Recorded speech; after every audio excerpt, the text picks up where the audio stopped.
देना चाहूंगी कि follow your passion, just do everything very sincerely. जो भी करते हैं उसमें अपना 100% करो।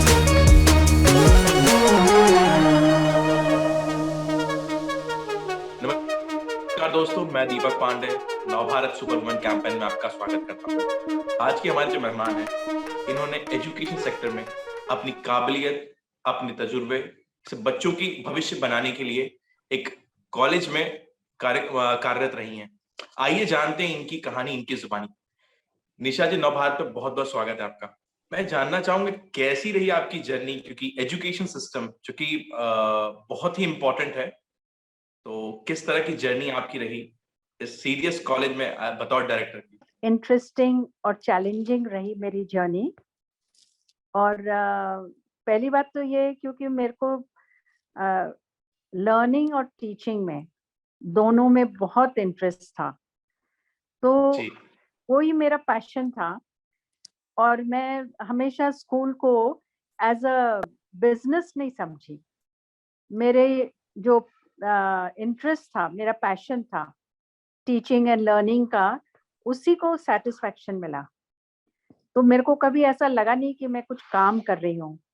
यानी that was my entertainment, running the school, solving all the challenges. और बहुत ही अच्छा लगता था जब सब पूछते थे मेरे को, तुम थकते नहीं हो?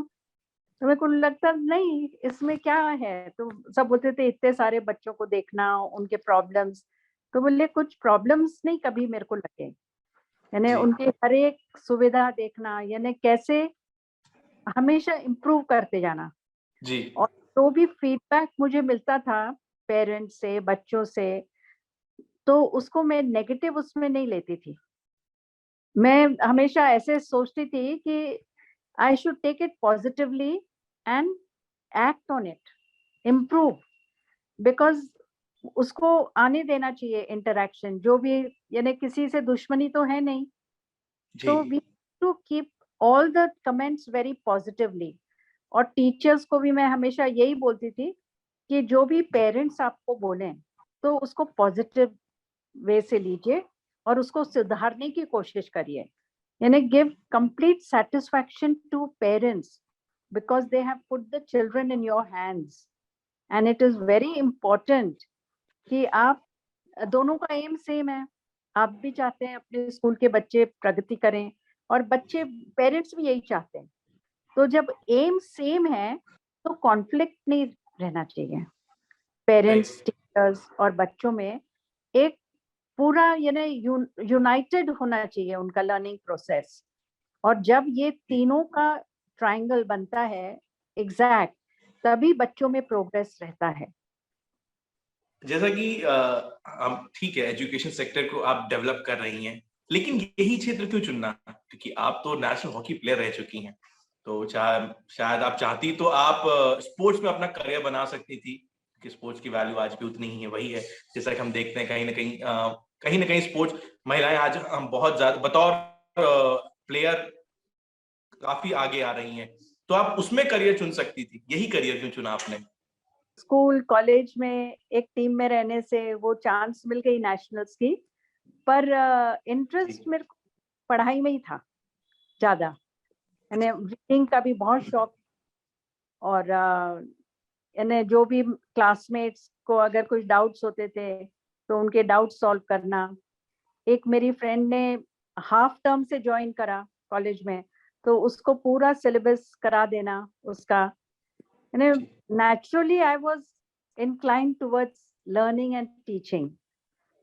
Sports तो was a, यानी entertain hobby, as such hobby थी। लेकिन आजकल का दौर ऐसा है कि मैम, लोग कहते हैं कि स्पोर्ट्स में बच्चों को एक्टिव होना जरूरी, तो आपकी नजर में आज कितना उस स्पोर्ट्स की वैल्यू रह गई है? जब आप, क्योंकि 1962 की बात है ये, तो तब से लेके आज में क्या बदलाव एजुकेशन सिस्टम में लगता है आपको? एजुकेशन जो है आजकल स्ट्रेसफुल होता जा रहा है, मेरे को लगता है। इवन स्पोर्ट्स, एजुकेशन, यानी सब में इतना कंपटीशन हो गया, तो उसने ये सबको बहुत स्ट्रेसफुल कर दिया है, जो कि इंजॉयबल नहीं रहा। अब हम लोगों के टाइम में ऐसा कुछ था नहीं, ट्यूशंस तो थे ही नहीं हमारे टाइम में। तो जितना पढ़ सकते थे खुद पढ़ते थे, टीचर से डाउट्स पूछ लेते थे और एकदम कैजुअली हम अपने एग्जाम्स देते थे, बोर्ड एग्जाम्स देते थे, कभी टेंशन नहीं रहा। और सबका ऐसा ही था, पेरेंट्स के भी कोई एक्सपेक्टेशंस नहीं रहते थे कि सभी फर्स्ट आए। द फर्स्ट डिवीजन 60% रहता था, 60% आने से सब इतना खुश हो जाते थे पेरेंट्स कि हमारा बच्चा फर्स्ट डिवीजन में आया। अब तो 98% में भी पेरेंट्स खुश नहीं होते। तो ये सबसे बड़ा चेंज मैंने यही देखा है कि बहुत स्ट्रेस हो गया सब चीज में, यानी कोई भी चीज फन नहीं है, सब में बहुत ज्यादा कंपटीशन और सबको आगे आने का, ये ज्यादा हेल्पिंग का थोड़ा सा कमती हो गया है। जी। पहले तो सब नोट्स शेयर कर लेते थे, सब कुछ रहता था। आजकल सब पूरा माहौल बदल गया है पूरा।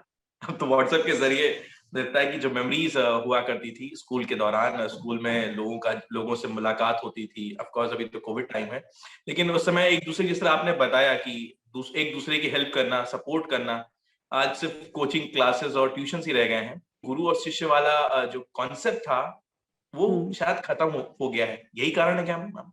दुनिया बदल गई है मुझे लगता है, यानी रिलेशनशिप्स ही बदल गए हैं इतना ज्यादा। यानी सब चीज बहुत, रिलेशनशिप में जो पहले गहराई रहती थी वो कोई चाहता ही नहीं, लोगों के पास टाइम नहीं है। बस यानी ग्लैमर और इसी में हो गई पूरी दुनिया, यानी वाकई। सिंपलिसिटी, रियलिटी में इसमें इतना ज्यादा इम्पोर्टेंस नहीं रहा। पर्सनल और प्रोफेशनल लाइफ को मैनेज करती थी या आज भी करती हैं जब आप इस एजुकेशन सेक्टर में जुड़ी तो? भगवान की कृपा से सपोर्ट बहुत मिला फैमिली से, यानी कहीं उसमें प्रॉब्लम नहीं रही कि फैमिली से सपोर्ट, फ्रेंड से, वेल विशर्स से बहुत सपोर्ट मिला। तो वो एक बहुत बड़ा हेल्प था और कभी ऐसे लगा नहीं कि कोई कॉन्फ्लिक्ट है। हाँ, ज्यादा चैलेंज रहता था कि कैसे दोनों चीज एक साथ संभालना जिससे कि दोनों जगह कुछ वो नहीं। पर एक चीज तो है कि हार्ड वर्क तो जरूर करना पड़ता है और उस टाइम महसूस नहीं होता है कि कितना आप मेहनत कर रहे हैं। अब लगता है कि अच्छा ऐसे भी कर लिया, ऐसे भी कर लिया, तो आश्चर्य होता है कई बार कि उस टाइम इतना कर लेते थे सब कुछ। यंग भी रहने से फर्क पड़ता है। आज की महिलाओं को किन चुनौतियों को, कई बार आजकल वैसे तो जमाना बदल रहा है, आपने कहा जमाना बदल चुका है, लगभग और भी चेंज आएगा, लेकिन फिर भी कहीं ना कहीं महिलाएं पीछे हैं या किसी तरह का बैरियर आता है, तो आपके नजरिए से वो कौन से बैरियर है जो उनको आगे बढ़ने से रोकता है? अपनी लाइफ की खुद रिस्पॉन्सिबिलिटी लेना चाहिए लेडीज ने। ऐसे नहीं सोचना चाहिए कि हम डिपेंडेंट हैं, और एक बार अपने लाइफ की रिस्पॉन्सिबिलिटी ले लें तो ऐसा कोई गलत काम करते नहीं है।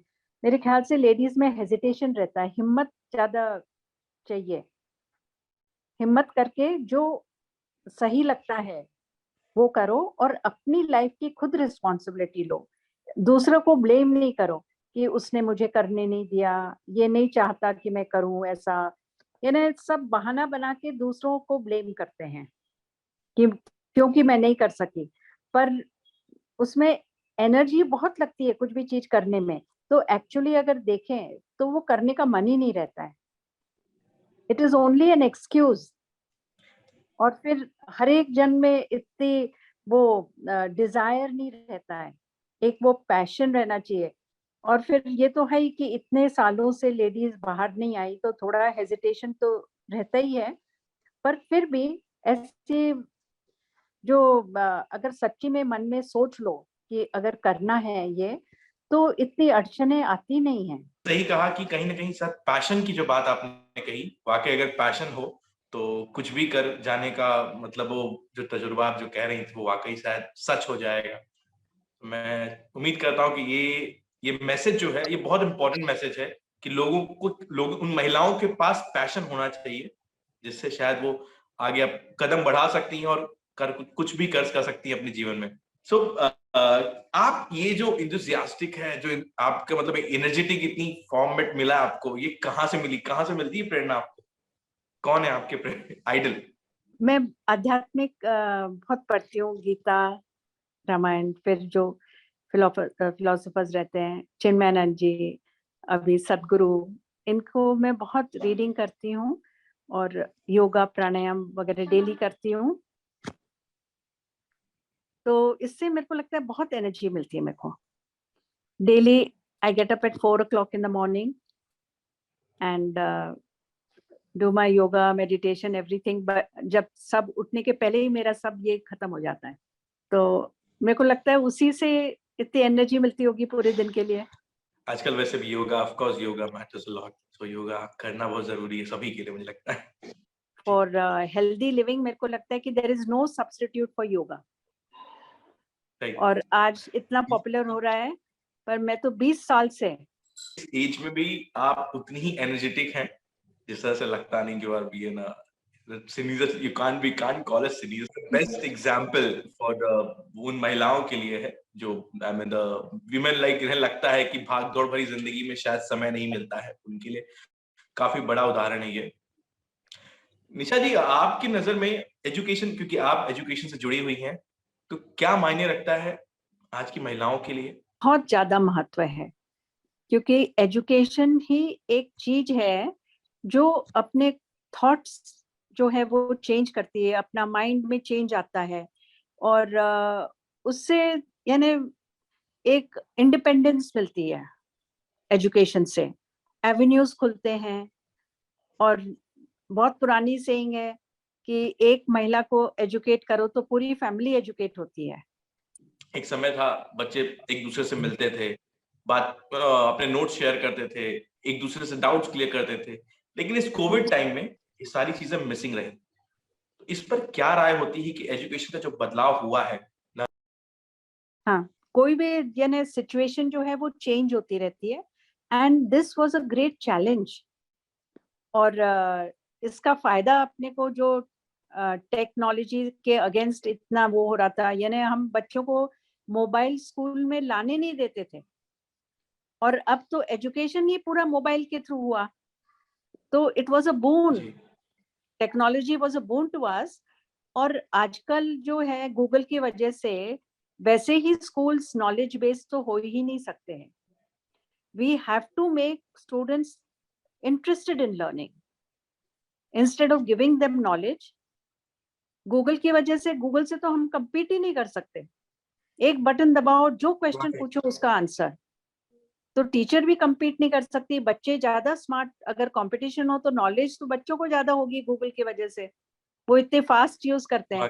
तो interest in learning and to adapt to change, इतनी आगे दौड़ रही थी दुनिया, तो मुझे तो लगता है कि एक अच्छा हो गया, एक स्टॉप मिल गया सबको घर में रहने का, सोचने का, यानी कहाँ जा रहे थे और क्या जरूरी है, कि सब हेल्थ कॉन्शियस हो गए। पूरी दुनिया हेल्थ कॉन्शियस हो गई और सब योगा करने लग गए, मेडिटेशन करने लग गए। तो वॉकिंग, यानी एक बहुत अच्छा मौका मिला दुनिया को कि थोड़ा सोचने के लिए कि कहाँ जा रहे हैं और क्या जरूरी है।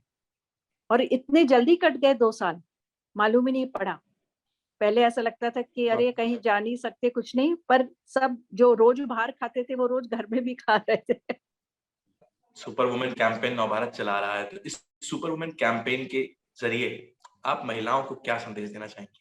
Follow your passion and just do everything very sincerely.